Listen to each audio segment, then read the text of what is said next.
For some kids, school comes easy. Others face big challenges, unique hurdles inside the mind. That's where a new kind of learning center comes in. Here's our special report, A Lesson in Learning. Okay, now put your head down. There we go, and now rock up. Good job.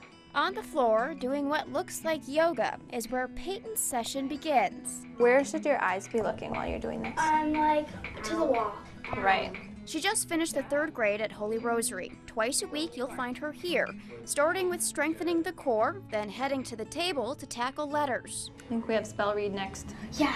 Peyton's dyslexia can throw her some curveballs. Like B's and D's, like sometimes like letters get like mixed up. She started coming to Duluth Core Learning last year, and since then, Peyton has seen improvements that put a big smile on her face. I'm doing really good so far. In my report card, I have A's and B's. And a recent milestone, the ABCs, but backwards. CYXWVUTS RQPON MLKJIH GFEDCVA. It's triumphs like that they see every day. It's been really successful. It's been really busy. So successful, in fact, that director Carolyn opened a 2nd location this spring, just 2 years after opening the 1st. That. And what's the letter that says D.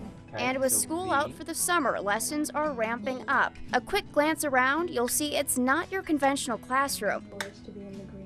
Students don headphones, speak into microphones. Some stretching out. Good job. All right, should we move into rocker? And at any given time, you'll likely hear a metronome in the background. O, I, U.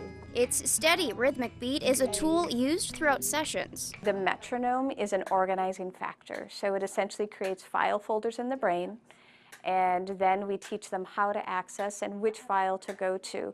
But it gives them a place to link to the beat, what they're learning. U, I, O.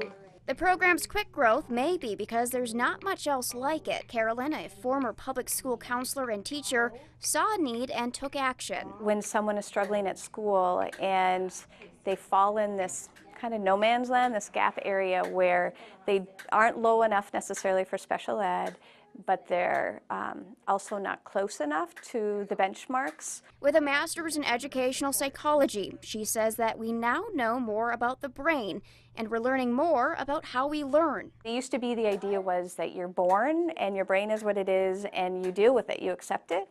And so now we know the brain is plastic and that it can change and grow, and so we can get past some of those barriers. Let's do that bear crawl. They develop underlying skills needed to sit in a classroom. Some of what we work with has to do with dyslexia, ADHD, memory issues. Skills like attention and memory. Lots of processing. We get a lot of auditory processing issues. Help processing sounds is part of what brings 11-year-old Chris here 3 times a week. Where we practice sound and do exercises to make my core strong. So for him with auditory processing issues, it's really, really difficult for him to hear all those sounds and put them together. And so that's what we're really working on. He works with Micah Schwecke, a UMD junior trained as a cognitive skills clinician. Loits. Noit. I'm going to have you blend these sounds together. Oh no. Oh no, here it comes. My teeth doesn't. And part of Chris's smile is because it's a little quieter here than school, making it easier to relax and concentrate. There's like a lot of talking in my school, and I cannot really pay attention that much. Oi. Joy. And focus is something we noticed all around us. Focus, despite chattering in the background, metronomes keeping beat, and in this case, a camera up close and personal. There's always something else happening, and so we work a lot on attention and focus. It's multitasking to the extreme, and it appears I could use some practice. You're going everywhere, you go every other beat. So you can walk just forward and backwards, but on beats you're going to answer. Ahead of me, a poster board full of Uno cards. First, I read the colors. Red, yellow, green. Numbers next, and then a little math is added to the equation. Oh my gosh, okay. Woo! 11, 3, 8. Good job. It's a complicated task. So you're listening to a beat, as well as you're trying to keep your brain focused on your task, as well as you're having to switch tasks. All new to me, but for these kids, it's just another day of growth. Good, those were the sounds. Eh. And here they love mistakes. It's a part of learning. B-E-K. Good, and how'd you spell that backwards? Because eventually those mistakes turn into results that have proven to be quite powerful. We're seeing more focus.